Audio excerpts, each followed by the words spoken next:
Di Brazil, India, Malaya, dan Indonesia, akarnya dapat digunakan untuk mengeluarkan bisa ular.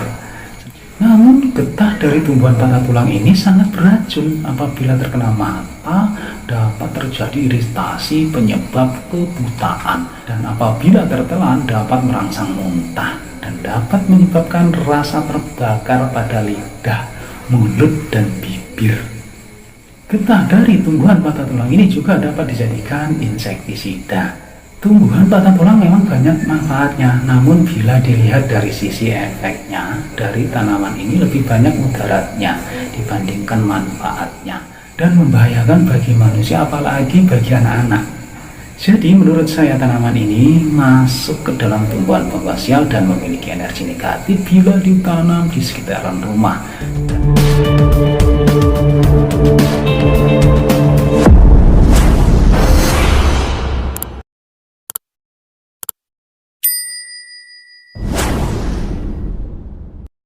Assalamualaikum warahmatullahi wabarakatuh. Salam sejahtera bagi kita semuanya. Salam Om Swastiastu, Namo Buddhaya, salam kebajikan, Sampurasun, Rahayu, Rahayu, Rahayu. Sahabat Hidup TV yang dirahmati Allah Subhanahu wa Ta'ala, segala puji hanyalah milik Allah Rabb yang senantiasa melimpahkan nikmat kepada kita semuanya. Nikmat yang terpenting adalah nikmat sehat walafiat, sehingga kita masih dapat ketemu lagi di channel ini. Insya Allah diberkahi Allah Subhanahu wa Ta'ala. Pada kesempatan kali ini saya akan berbagi tentang tumbuhan patah tulang. Bagi teman-teman yang sudah subscribe, like, komen, dan share, saya doakan semoga dilancarkan usahanya, dilancarkan segala urusannya, mendapatkan uang tak terduga 100 miliar rupiah. Amin ya rabbal alamin. Tumbuhan patah tulang adalah tumbuhan perdu yang tumbuh tegak di wilayah iklim tropis. Di berbagai daerah, tanaman patah tulang memiliki nama yang berbeda-beda. Patah tulang bahasa Latin Euphorbia tirucoli. Bahasa Sanskerta Saptala atau Satala. Bahasa Sunda Susuru. Kalau bahasa Jawa kayu urip, cacing tawa, tikel balung. Kalau bahasa Madura kayu langtolangan. Pohon patah tulang tingginya hanya mencapai 2-6 meter dengan pangkal berkayu, bercabang banyak, dan bergetah berwarna putih seperti susu yang sangat beracun. Tumbuhan patah tulang memiliki ranting yang bulat silindris berbentuk pensil dengan diameter 5-7 mm.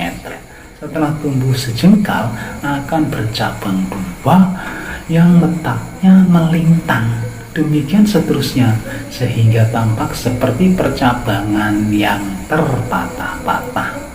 Patah tulang memiliki bunga dan buah, tetapi di Indonesia patah tulang jarang berbuah dan berbunga karena penyinaran dan faktor tanah yang berbeda.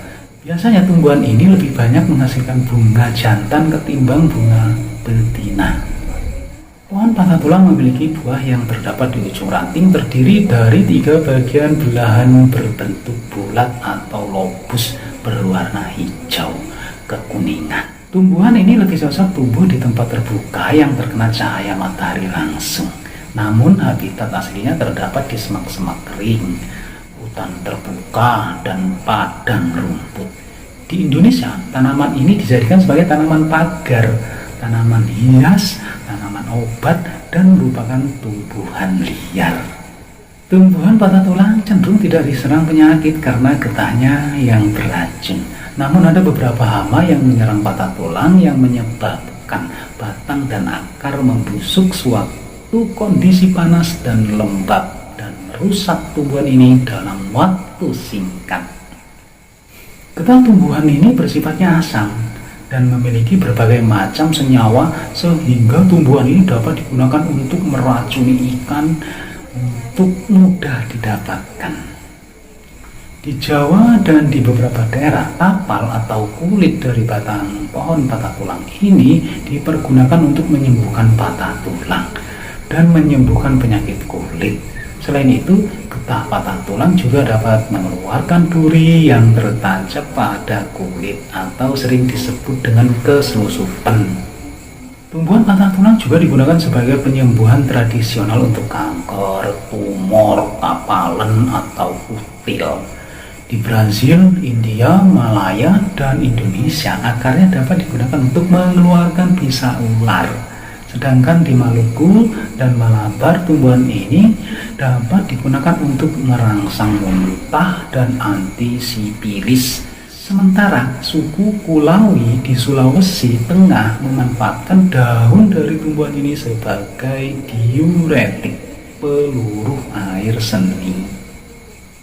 Namun getah dari tumbuhan patah tulang ini sangat beracun. Apabila terkena mata dapat terjadi iritasi penyebab kebutaan, dan apabila tertelan dapat merangsang muntah dan dapat menyebabkan rasa terbakar pada lidah, mulut, dan bibir. Getah dari tumbuhan patah tulang ini juga dapat dijadikan insektisida.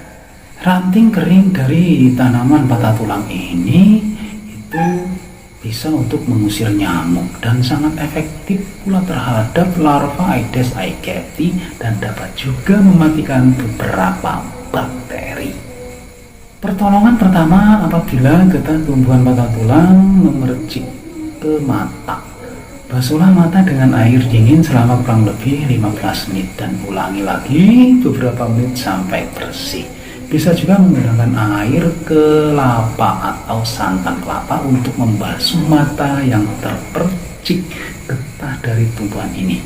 Dan selanjutnya ya kalian segera berobat ke dokter ya. Tumbuhan patah tulang memang banyak manfaatnya, namun bila dilihat dari sisi efeknya, dari tanaman ini lebih banyak mudaratnya dibandingkan manfaatnya dan membahayakan bagi manusia apalagi bagi anak-anak. Jadi menurut saya tanaman ini masuk ke dalam tumbuhan pembasial dan memiliki energi negatif bila ditanam di sekitaran rumah, dan tumbuhan ini memiliki getah putih. Sebaiknya tanaman patah tulang ini tidak ditanam di sekitaran rumah.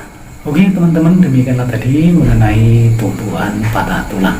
Wallahu a'lam bishawab. Terima kasih teman-teman sudah menyimak video ini sampai selesai. Semoga bermanfaat untuk kita semuanya, khususnya buat diri pribadi saya. Kebenaran datangnya hanya dari Allah Subhanahu wa taala, sedangkan kesalahan merupakan kehilapan diri pribadi saya dalam menyampaikan informasi ini. Untuk itu mohon maaf atas segala kehilapan dan kekurangan. Jangan lupa teman-teman sedekahkan subscribe kalian, semoga menjadi ladang amal jariah buat kalian semuanya. Sampai ketemu lagi dengan saya di video saya selanjutnya. Wallahul muwaffiq ila aqwamit thoriq. Wassalamualaikum warahmatullahi wabarakatuh.